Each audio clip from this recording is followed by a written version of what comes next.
ചെയ്യാനാണ്. ഇബ്നു മസ്ഊദ് റളിയല്ലാഹു തആല അൻഹു പറയുന്നു, റസൂലുള്ളാഹി സ്വല്ലല്ലാഹു അലൈഹി വസല്ലം തങ്ങളുടെ ഒരു രാത്രിയിലെ നിസ്കാരം കണ്ടിട്ട് നബി തങ്ങളോട് ചോദിക്കുന്നു, ബി അബി അൻത വ ഉമ്മി യാ റസൂലല്ലാഹ്, അല്ലാഹുവിൻ്റെ റസൂലേ, ഖുംതൽ ലൈല ബി ആയത്തിൻ വാഹിദ, ഒരേ ഒരു ആയത്ത് മാത്രമാണല്ലോ നബിയെ നിങ്ങൾ ഇന്നലെ രാത്രി ഓതിയത്. ഇല സ്വബാഹ്, നേരം വെളുക്കുന്നവരെ അങ്ങ് നിസ്കരിച്ചു. തബ്കി വതുറദ്ദിദുഹാ, ഓതുകയും അത് ആവർത്തിക്കുകയും ചെയ്ത്, ലൗ ഫഅലഹാ വാഹിദും മിന്നാ ലവജദ്നാ അലൈഹി, ഞങ്ങളിൽപ്പെട്ട ഏതെങ്കിലും ഒരാളാണ് അത് ചെയ്തത് എങ്കിൽ ലവജദ്നാ അലൈഹി ഐ ഹസന്നാ അലൈഹി, ഞങ്ങൾക്ക് സങ്കടം തോന്നിപ്പോകും നബിയെ, വിഷമം തോന്നിപ്പോകും. ഒരായത്ത് മാത്രം ഓതി കരഞ്ഞ് കരഞ്ഞ് ഒരു രാവ് മുഴുവനും തീർക്കാൻ പ്രവാചകരെ അങ്ങേക്ക് എങ്ങനെ കഴിഞ്ഞു എന്ന് മഹാനായ അബ്ദുല്ലാഹ് ഇബ്നു മസ്ഊദ് റളിയല്ലാഹു തആല അൻഹു ഹബീബിനോട് ചോദിക്കുന്നു. ആയത്ത് ഇതാണ്, വ ഇൻ തുഅദ്ദിബുഹും ഫഇന്നഹും ഇബാദുക വ ഇൻ തഗ്ഫിർ ലഹും ഫഇന്നക അൻതൽ അസീസുൽ ഹകീം. പാപികളായ ആളുകളെ ചൊല്ലി മഹാനായ പ്രവാചകൻ ഈസ ഇബ്നു മറിയം അലൈഹിസ്സലാം തന്നെ ആരാധിക്കണമെന്ന് തന്നെ സംബന്ധിച്ച ആളുകൾ പറഞ്ഞു എന്ന് പരത്തി മഹാനായ ഈസാ നബിയെ, യേശുക്രിസ്തുവിനെ, കന്യാമറിയമിനെ പ്രാർത്ഥനയ്ക്ക്, ഇബാദത്തിന്, ആരാധനയ്ക്ക് ഇലാഹായി കണക്കാക്കിയ ഒരു സമൂഹത്തിന് മുമ്പിൽ മഹാനായ പ്രവാചകൻ ഈസ നബി പറയും, അല്ലാഹുവേ, ഞാൻ അവരോട് പറഞ്ഞത് എന്നെയും എൻ്റെ മാതാവിനെയും സൃഷ്ടിച്ച സൃഷ്ടാവായ അള്ളാഹുവിനെ ആരാധിക്കണമെന്നാണ്.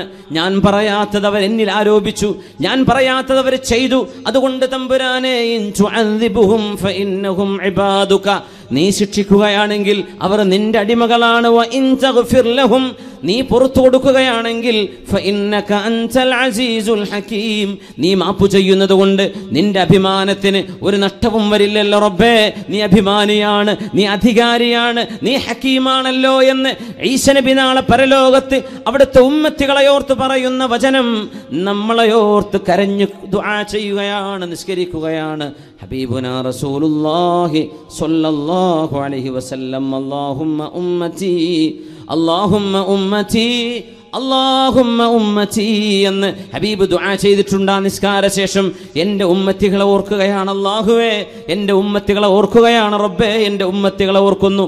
ജിബ്രീൽ അലൈഹിസ്സലാമിനെ അയച്ചാണ് അല്ലാഹുവിൻ്റെ മറുപടി വരുന്നത്. നബിയോട് പറയുക, ജിബ്രീൽ, ഇന്നാ സനുർദീക ഫീ ഉമ്മതിക്, അങ്ങയുടെ ഉമ്മത്തികളുടെ വിഷയത്തിൽ അങ്ങേക്ക് സമാധാനവും സന്തോഷവും വരുന്നവരെ അങ്ങേ നാം തൃപ്തിപ്പെടുത്തും നബിയെ. അങ്ങയുടെ ഉമ്മത്തികളെ ഓർത്ത് പരിതപിക്കേണ്ടതില്ല, വിഷമിക്കേണ്ടതില്ല എന്ന ആശ്വാസവചനം അല്ലാഹു ജിബ്രീൽ അലൈഹിസ്സലാമിനെ അയച്ചുകൊണ്ടാണ് ഹബീബിനെ അറിയിക്കുന്നത്. അതാണ് ഹബീബുനാ റസൂലുള്ളാഹ്. കാലുകൾ നീര് വന്ന് വീർക്കുന്നവരെ നിസ്കരിച്ചവര്, പാതിരാവിൽ ഉമ്മത്തിനെയോർത്ത് കരഞ്ഞവര്, ഈ ഉമ്മത്തികൾക്ക് വേണ്ടി ഇബാദത്തിന്റെ ഏറ്റവും വലിയ മാതൃക കാണിച്ചവർ, ആരാധനാ കർമ്മങ്ങളിലെ ഉദാത്ത മാതൃകകളെ സംബന്ധിച്ച് നമ്മൾ ചർച്ച ചെയ്യുമ്പോൾ മറക്കാൻ കഴിയുമോ? അമീറുൽ മുഅ്മിനീൻ ഉമർ ഇബ്നുൽ ഖത്താബ് റളിയല്ലാഹു തആല അൻ, ലൗലാ സലാസ്, മൂന്ന് വിഷയങ്ങളില്ലായിരുന്നുവെങ്കിൽ മാ അഹ്ബബ്തുൽ ബഖാഅ ഫിദ്ദുനിയാ, ഈ ലോകത്ത് ജീവിക്കാൻ എനിക്ക് ഒട്ടും ഇഷ്ടമല്ല, ഞാൻ ഈ ലോകത്ത് ജീവിക്കാൻ താല്പര്യപ്പെടുന്നത് മൂന്ന് വിഷയങ്ങളെ ചൊല്ലിയാണെന്ന് പറഞ്ഞ ഉമർ ഇബ്നുൽ ഖത്താബ് റളിയല്ലാഹു അൻഹു. എന്താണ് ആ മൂന്ന്? ഭക്ഷണം കഴിക്കാനാണോ, വെള്ളം കുടിക്കാനാണോ, വീട് വെക്കാനാണോ, ആസ്വദിച്ച് ജീവിക്കാനാണോ? എന്തിനാണ് ജീവിതം? ലൗലാ സലാസ്, കാമുകയില്ലെങ്കിൽ എനിക്ക് ജീവിതമില്ല എന്ന് പറയുന്ന കാമുക, കാമുകനില്ലെങ്കിൽ എനിക്ക് ജീവിതം വേണ്ടെന്ന് പറയുന്ന കാമുകി, നീ ആലോചിച്ചിട്ടുണ്ടോ നിന്റെ ജീവിതത്തിന്റെ ലക്ഷ്യം എന്താണ് എന്ന്? ലൗലാ സലാസ്, മൂന്ന് കാര്യങ്ങളില്ലായിരുന്നുവെങ്കിൽ മാ അഹ്ബബ്തുൽ ബഖാഅ ഫിദ്ദുനിയാ, എനിക്ക് ജീവിതം മടുത്തുപോയേനെ, ഭൂമിയിൽ ജീവിക്കാൻ ഞാൻ ഇഷ്ടപ്പെടില്ല, മരിച്ചെങ്കിൽ എന്ന് കൊതിച്ചു പോയേനെ. ലൗലാ അൻ അഹ്മില അലൽ ജിഹാദി ഫീ സബീലില്ലാഹ്, ന്റെ മാർഗത്തിൽ ധർമ്മസമരം ചെയ്യേണ്ടി വരുമ്പോൾ, ശത്രുക്കളുടെ പരാക്രമങ്ങൾ ഉണ്ടാകുമ്പോൾ, ഹബീബുനാ റസൂലുള്ളാഹി സ്വല്ലല്ലാഹു അലൈഹി വസല്ലം തങ്ങളോടൊപ്പം അസ്ഹാബിനോടൊപ്പം യുദ്ധത്തിന് പ്രതിരോധിക്കാൻ ജീവൻ കൊടുക്കാൻ പോലും തയ്യാറായി. റബ്ബിന് വേണ്ടി ജീവത്യാഗം ചെയ്യാനുള്ള ഒരു അവസരം എനിക്കില്ലായിരുന്നുവെങ്കിൽ എന്നാണ് ഒന്നാമത്തേത്. രണ്ടാമത്തേതോ മുകാബദത്തുൽ ലൈൽ, രാത്രിയിലെ ആ ഒരു അധ്വാനം. എന്തധ്വാനം? രാത്രിയിലെ നിസ്കാരം. രാത്രി നേരത്ത്, ആളുകൾ ഉറങ്ങുന്ന നേരത്ത്, ആളുകളെല്ലാം സുഖനിദ്രയിൽ ആണ്ടുപോകുമ്പോ പ്രഭാത നേരത്ത് നിസ്കരിക്കാൻ വേണ്ടി എഴുന്നേൽക്കുന്നത് എത്ര മനോഹരം. എല്ലാ ജീവജാലങ്ങളും എഴുന്നേൽക്കാൻ തുടങ്ങുന്നു അല്ലേ? കോഴികൾ ശബ്ദിച്ചു തുടങ്ങുന്നു, പക്ഷികളുടെ കളകൂജനം ആരംഭിക്കുന്നു, പ്രകൃതി മുഴുവനും ഉണരുകയാണ്. മുഅ്മിനീങ്ങൾ, സത്യവിശ്വാസികൾ പ്രപഞ്ചത്തോടൊപ്പം അള്ളാഹുവിന്റെ സർവ്വസൃഷ്ടികളും പ്രാർത്ഥനയിലാണ്. യുസബ്ബിഹു ലില്ലാഹി മാ ഫിസ് സമാവാതി വമാ ഫിൽ അർദ്, ആകാശഭൂമിയിലുള്ള സർവ്വതും അള്ളാഹുവിനെ പ്രാർത്ഥിച്ചുകൊണ്ടിരിക്കുകയാണ്, അള്ളാഹുവിനെ പ്രകീർത്തിച്ചുകൊണ്ടിരിക്കുകയാണ്. സുബ്ഹി നേരം വരേക്കുമുള്ള രാത്രിയിലെ തഹജ്ജുദ് നിസ്കാരത്തിന്റെ മധുരമില്ലായിരുന്നുവെങ്കിൽ ഞാനിവിടെ ജീവിക്കാൻ കൊതിക്കില്ല എന്ന് ഉമർ ഇബ്നുൽ ഖത്താബ് റളിയല്ലാഹു അൻഹു. രാത്രി മുഴുവനും കളി കണ്ടിരിക്കുന്ന ചെറുപ്പക്കാർ ആലോചിക്കണം, കളി കണ്ട് ഉറക്കമൊഴിച്ചതിനൊക്കെ പകരം അള്ളാഹുവിന് വേണ്ടി നിസ്കരിച്ചുകൊണ്ട് ഒരു പ്രായശ്ചിത്തം ചെയ്യണ്ടയോ? ഒരു ക്ഷീണമില്ലാതെ, ഒരു വിഷമമില്ലാതെ ടി വിയിലേക്ക്, ചാനലുകളിലേക്ക് മാറി മാറി, സ്പോർട്സ് ചാനലുകൾ മാറ്റി മാറ്റി നേരം പുലരുന്നവരെ ഉറക്കമൊഴിക്കുന്ന ചെറുപ്പക്കാരാ, നീ ചെയ്ത ഈ ഏറ്റവും വിലപ്പെട്ട സമയം അള്ളാഹുവിന് വേണ്ടി കൊടുക്കേണ്ട നേരം നഷ്ടപ്പെടുത്തിയതിന് ഒരു പ്രായശ്ചിത്തം വേണ്ടയോ? ഒരു പ്രായശ്ചിത്തം വേണ്ടേ? ഒരു പ്രായശ്ചിത്തം വേണ്ടേ? ഇബ്നു അയ്യാഷ് 20 വർഷം രാജാവിന് പാദസേവ ചെയ്തതിന് പ്രായശ്ചിത്തമായിട്ടാണ് പിന്നെ ഒരു 20 വർഷം അല്ലാഹുവിന്റെ റസൂലിന്റെ പള്ളിയിൽ മദീനത്തുൻ നബിയിൽ മസ്ജിദ് റസൂലില്ലാഹ് ഹബീബുനാ റസൂലുള്ളാഹി സ്വല്ലല്ലാഹു അലൈഹി വസല്ലം കിടന്നുറങ്ങുന്ന, വിശ്രമിക്കുന്ന ആ പള്ളിയിൽ അതിന് തത്തുല്യമായ കാലം ഖിദ്മത്ത് ചെയ്ത് ജീവിച്ചു. രാജാവിന് ചെയ്തു കൊടുത്ത ആ ഒരു കാലഘട്ടം കൊണ്ട് നഷ്ടപ്പെടുത്തിയതിന് പ്രായശ്ചിത്തമായിട്ട് ബാക്കിയുള്ള കാലം ഒരു 20 ആണ്ടുകൾ ഹബീബിന്റെ പള്ളിയിൽ, ഹബീബിനാവട്ടെ രാജകുമാരന്മാരുടെ രാജകുമാരൻ അള്ളാഹുവിൻ്റെ ഹബീബിൻ്റെ പള്ളിയിൽ അള്ളാഹുവിൻ്റെ ഹബീബിന് വേണ്ടി 20 കൊല്ലം ഖിദ്മത്ത് ചെയ്ത് ജീവിക്കുന്നു. പ്രായശ്ചിത്തമാണത്.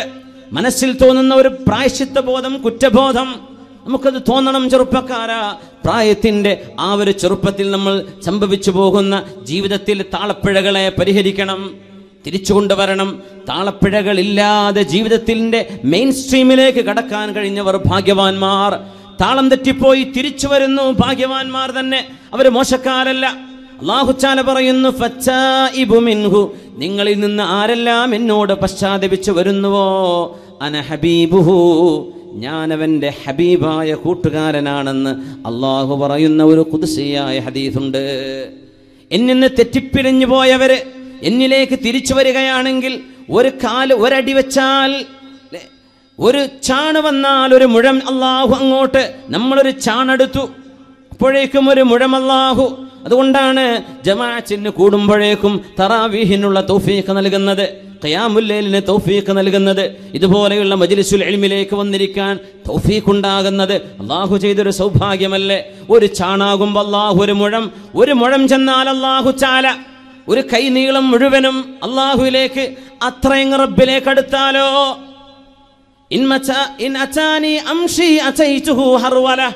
എൻ്റെ അടുത്തേക്ക് നടന്നു വന്നാൽ അള്ളാഹു പറയുന്നു, ഞാൻ അവൻ്റെ അടുത്തേക്ക് ഓടിച്ചെല്ലും.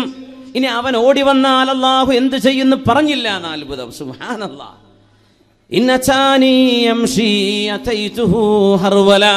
എന്നിലേക്ക് നടന്നു വന്നാൽ ഞാൻ അവനിലേക്ക് ഓടിയടുക്കും. എന്നിൽ നിന്ന് അകന്നുപോയവർ തിരിച്ചു വരുമ്പോൾ ഞാൻ അവരെ കൈകൊടുത്ത് സ്വീകരിക്കും എന്ന് പറഞ്ഞ അല്ലാഹു ജല്ല ജലാലുവിൻ്റെ കാരുണ്യത്തിൽ നിന്ന് എങ്ങോട്ടാ നമ്മളെ ഓടുന്നത്? എങ്ങോട്ടാ ഓടുന്നത്? അഷ്റഫുൽ ഖൽഖിന്റെ ഹുബ്ബിൽ നിന്ന്, അള്ളാഹുവിനോടുള്ള വിധേയത്വത്തിൽ നിന്ന് എങ്ങോട്ടാണ് നമ്മൾ പോകുന്നത്? റളിയല്ലാഹു അൻഹു പറയുന്നു, 3 വിഷയങ്ങളില്ലായിരുന്നുവെങ്കിൽ ഈ ലോകത്ത് ജീവിക്കാൻ ഞാൻ ഇഷ്ടപ്പെടുന്നില്ല. രണ്ടാമത്തേത് രാത്രിയിലെ നിസ്കാരമാണ്. മൂന്നാമത്തേത് മുജാലസതു അഖ്വാമിൻ യൻതഖൂന അതായിബൽ കലിമി കമാ യുൻതഖാ അതായിബുസ് സമർ. എനിക്ക് ചില സദസ്സുകളിൽ ചെന്നിരിക്കാനുള്ള സൗഭാഗ്യമുണ്ടാകുമ്പോൾ ഓർത്തുപോകുന്നു, അടുത്തൊന്നും മരിക്കല്ലേ എന്ന്. ഉമർ എന്നവർ പറയാ, എൻ്റെ ജീവിതം നീണ്ടുപോയെങ്കിലെന്ന് കൊതിക്കുന്നു. മുജാലസത്തു അഖ്വാമിൻ, ഒരു ഉമ്മത്തിന്റെ കൂടെ ഇരിക്കാൻ ആഗ്രഹമുണ്ട്. യൻതഖൂന അത്വാഇബൽ കലിം, നല്ല വാക്കുകൾ തെരഞ്ഞെടുത്തു തരും അവര് നല്ലതേ പറയൂ, അവര് നല്ലതേ പഠിപ്പിക്കൂ, നല്ലതാണ് ഓർമ്മിപ്പിക്കുന്നത്. അത്തരം സദസ്സുകളിൽ ചെന്നിരിക്കാനുള്ള സൗഭാഗ്യമുള്ളപ്പോൾ ഈ ലോകത്തുനിന്ന് പോകാൻ എനിക്ക് ഇഷ്ടമില്ല. പഴവർഗ്ഗങ്ങളിൽ, ഈത്തപ്പഴങ്ങളിൽ കേടുവന്നതും നല്ലതും മുന്തിയതും എല്ലാം ഉണ്ടാകുമ്പോൾ അതിലേറ്റവും നല്ലതിങ്ങനെ തെരഞ്ഞെടുത്തെടുക്കുന്ന പോലെ വാക്കുകളിൽ നിന്ന് ഏറ്റവും നല്ലത്, നല്ല വാക്കുകള്, നല്ല സംഭവങ്ങള്, വിശുദ്ധ ഖുർആനിന്റെ ആശയങ്ങള്, ഹദീസിന്റെ പാഠങ്ങള്, മുൻഗാമികളിൽ നിന്നും പഠിക്കാൻ കഴിയുന്ന സദസ്സുകള് എനിക്ക് കിട്ടുന്നുവെങ്കിൽ അതുള്ള കാലത്തോളം എനിക്ക് മരിക്കാൻ ആഗ്രഹമില്ല. ഇതില്ലെങ്കിൽ എന്തിനാണ് ലോകം എന്ന്, എന്തിനാണ് ഈ ജീവിതം? ഈ മൂന്നെണ്ണം, ഇൽമിന്റെ മജ്ലിസ്, നല്ല വാക്കുകൾ, നല്ല കർമ്മങ്ങൾ, നല്ല വചനങ്ങൾ, അള്ളാഹുവിനെ പറ്റി റസൂലിനെ പറ്റി ഓർമ്മിപ്പിക്കുന്ന സദസ്സുകൾ, അതില്ലായിരുന്നുവെങ്കിൽ, രാത്രി നേരത്തെ നിസ്കാരമില്ലായിരുന്നുവെങ്കിൽ, അള്ളാഹുവിന് വേണ്ടി ത്യാഗം ചെയ്യാൻ കഴിയില്ലായിരുന്നുവെങ്കിൽ, ഈ ലോകത്ത് മാ അഹ്ബബ്തുൽ ബഖാഅ ഫിദ്ദുനിയ, ഞാനിവിടെ ജീവിച്ചിരിക്കാൻ ഇഷ്ടപ്പെടുമായിരുന്നില്ല എന്ന് ഉമർ ഇബ്നുൽ ഖത്താബ് റളിയല്ലാഹു അൻഹു. ഒന്ന് എഴുന്നേറ്റ് സ്വലാത്തുൽ അല്ലേ, സല്ലു അലൻ നബി മുഹമ്മദിൻ വആലിഹി. സ്റ്റേജുമുള്ളവർ എഴുന്നേൽക്കാൻ. اللهم صل على سيدنا محمد وعلى آل سيدنا محمد وبارك وسلم عليه. ഒന്നുകൂടെ, اللهم صل على سيدنا محمد وعلى آل سيدنا محمد وبارك وسلم عليه. اللهم صل على سيدنا محمد وعلى آل سيدنا محمد وبارك وسلم عليه. جزاكم الله خير.